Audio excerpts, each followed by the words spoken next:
أعوذ بالله من الشيطان الرجيم. بسم الله الرحمن الرحيم. تبارك الذي جعل في السماء بروجا وجعل فيها سراجا وقمرا منيرا.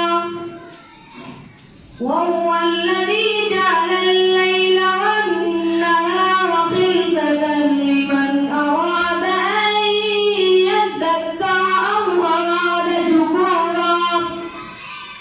وعباد الرحمن الذين يمشون على الأرض هونا وإذا خاطبهم